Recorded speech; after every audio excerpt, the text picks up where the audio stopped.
सच छुपने नहीं देंगे। हाँ नमस्कार, मैं आपके साथ अहमद भाई पटेल। अभी हमारे साथ पीड़ित परिवार मौजूद है और इनसे जानने का पूरा डिटेल्स में हम लोग प्रयास करेंगे मामला क्या है।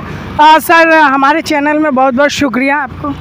देखिए, मेरा नाम भोला दास है, घर नौलागढ़ है, थाना भगवानपुर है और प्रखंड बीरपुर, ज़िला बेगूसराय का मैं अस्थाई निवासी हूँ।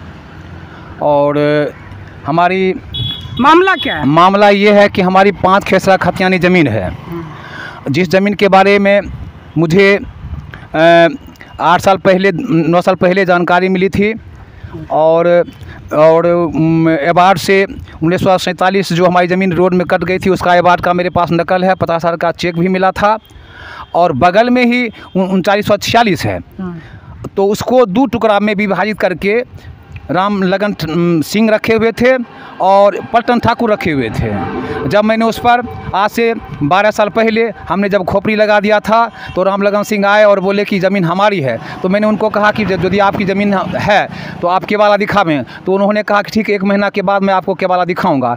1 महीना के बाद जो उन्होंने केवाला दिया था, केवाला का केवल एगो फोटो स्टेट दिया था। तब हमने जाकर ये मुंगेर से जब हमने केवाला निकाला, देखिए मुंगेर से केवाला निकाला गया है, देख सकते हैं। तो ये हमारी ज़मीन को इन्होंने हमारी ज़मीन को मेही पोदार सीधे उठाकर बाबू मटुकी सिंह और बाबू किशोर सिंह और बाबू मटुकी सिंह को ये लिख रहे हैं, जिसमें थाना नंबर 419 होनी चाहिए। केवाला में थाना नंबर 419 की जगह 219 है। खेसरा हमारा 3946 है तो उनके केवाला में 2946 है, इसलिए वहाँ उनकी कोई सबूत ही नहीं रही। उसके बाद क्या हुआ, कुछ दिनों के बाद वो हमारी ज़मीन को एक राजू ठाकुर के यहाँ बेचकर वो भाग निकले।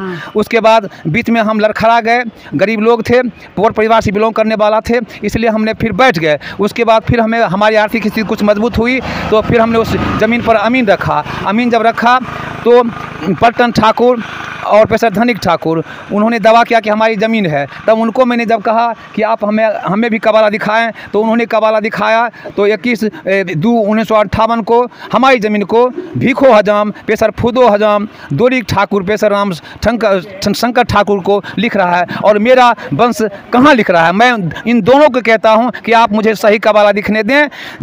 मेरा वंश कहाँ लिखा है वह डेट देख लेंगे, उस डेट से हम सरकार के घर में रिकॉर्ड से टेली कर लेंगे और जब देख लेंगे कि हमारा वंश रजिस्ट्री कर दिया है तो मैं चुपचाप बैठ जाऊंगा। कहीं ना कहीं इस आपके साथ फर्जी हो रहा है। जी बिल्कुल फर्जी हो रहा है। जो कभी कुछ किसी का नाम लेता है, कभी कहेगा रामदास लिखा है, कभी शनिश्री देवी लिखा है, कहीं कुछ लिखा है। उसके बाद मैं जमाबंदी से जब मैंने उनका निकाला शंकर ठाकुर प्रोफेसर धनिक ठाकुर का, तो उसमें 2432 का केवल जिक्र आया है। उसमें खाता नंबर 989 होना चाहिए, लेकिन वहाँ 969 है। मामला कहाँ का है? मामला ये बीरपुर प्रखंड का है। जी सर। जिला प्रशासन से क्या मांग करते हैं? जी, हम जिला प्रशासन से यही मांग करते हैं कि आप अपने स्तर से दोनों पार्टी का केवाला मांगा जाए और हमें दिखाया जाए और हम देखकर संतुष्ट हो लेंगे और उसी डेट से हम सरकार घर में रिकॉर्ड से टेली कर लेंगे। अगर टेली हो जाता है कि नहीं आपका वंश लिख दिया तो हम ज़मीन को छोड़ देंगे। यही बात है। देखिए इन्होंने स्पष्ट बात रख दी है और हम लोग बीरपुर अंचल अधिकारी के संबंध में बीरपुर अंचल अधिकारी के संबंध में क्या कहना? देखिए, जो नए हमारे अंचल अधिकारी आए हैं, मैं उनको लाख लाख शुक्रिया अदा करता हूं। इससे पहले पूर्व जो महिला हमारी सीओ साहिबा थी, उनके पास भी हमने आवेदन दिया था रसीद निर्गत करने के लिए। वहां कर्मचारी लोग ने जांच पड़ताल करके भेजा भी था, पर जो है वो जाते जाते ना करते करते उन्होंने ना ही किए। उसके बाद अंत में नए जो हमारे सीओ साहिबा हैं, मैं उनसे हाथ जोड़कर गुजारिश करता हूँ कि आप इन पूरे परिवार की कागजात को देखते हुए और सही उचित न्याय दें। मैं श्रीमान का सदा आभारी रहूँगा। देखिए अभी वर्तमान अंचल अधिकारी जो है उनसे उचित न्याय की गुहार लगा रहे हैं और इनका कहना है कि जांच पड़ताल कर आप हमें उचित न्याय दिलाने का प्रयास करें और हाथ जोड़ के विनती कर रहे हैं पीड़ित परिवार। और प्रशासनिक विभाग से भी मांग कर रहे हैं, जिला पदाधिकारी से भी मांग कर रहे हैं उचित न्याय हमें मिले। बेगूसराय से बने रहिए अहमद भाई पटेल के साथ।